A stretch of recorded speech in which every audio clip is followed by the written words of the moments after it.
ദൃശ്യം 3 കണ്ടു. എല്ലാവരും പ്രതീക്ഷയോടെ കാത്തിരുന്നൊരു ചിത്രമായിരുന്നു.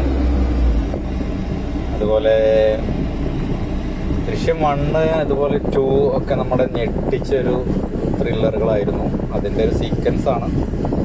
അപ്പോൾ നമ്മളെല്ലാവരും പ്രതീക്ഷിക്കുന്ന പോലെ തന്നെ ഇത് ജിത്തു ജോസഫ് എങ്ങനെയാണ് ഇത് എക്സിക്യൂട്ട് ചെയ്തിട്ടുണ്ടാവുക എന്നുള്ളൊരു ആകാംക്ഷയാണ് എല്ലാവർക്കും ഉണ്ടാവുക.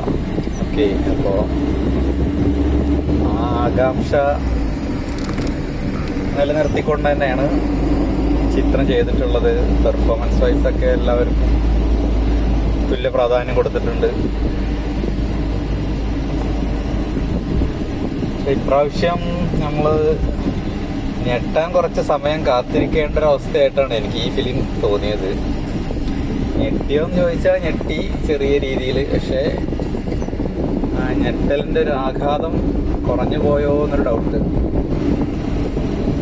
എന്നാലും കുഴപ്പമില്ല, ഒരു ഡീസൻറ്റ് ത്രില്ലർ ഫിലിം കാണുന്ന രീതിയിൽ ഫസ്റ്റ് ഹാഫൊക്കെ കുറച്ച് ആ ഒരു ത്രെഡിലോട്ട് എത്തിക്കാൻ കുറച്ച് ലാഗ് അടിച്ച പോലെ ഒരു ഫീലൊക്കെ തോന്നി എനിക്ക്.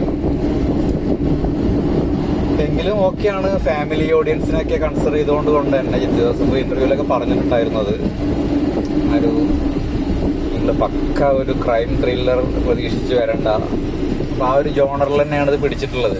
കാരണം ഒരു ഫാമിലി ഓറിയന്റഡ് ആയിട്ടുള്ളൊരു ത്രില്ലർ കാണുന്നൊരു ഫീലാണ് നമുക്ക് കിട്ടിയത്. പടം എന്തായാലും ഫ്ലോപ്പായി എന്ന് പറയാൻ പറ്റില്ല. എന്നാൽ ഒരു ഇടിവെട്ട് ദൃശ്യം 1-നെയും 2-നെയൊക്കെ മുകളിൽ കവച്ചു വെക്കുന്ന രീതിയിലുള്ള ഒരു ത്രില്ലറാണെന്നും പറയാൻ പറ്റില്ല. കൊള്ളാം, തിയേറ്ററിൽ പോയി തന്നെ കാണാൻ പറ്റുന്ന ഒരു ഡീസൻറ്റ് ത്രില്ലർ. ഇനിയിപ്പോൾ ഒരു D4 വരുമോ എന്ന് ചോദിച്ചാൽ പറയാൻ പറ്റൂല. ആ രീതിയിലൊക്കെയാണ് നിർത്തിയിട്ടുള്ളത്. ഓക്കെ, അപ്പോൾ ഇത്രയാണ് ദൃശ്യം 3-നെ കുറിച്ച് പറയാനുള്ളത്.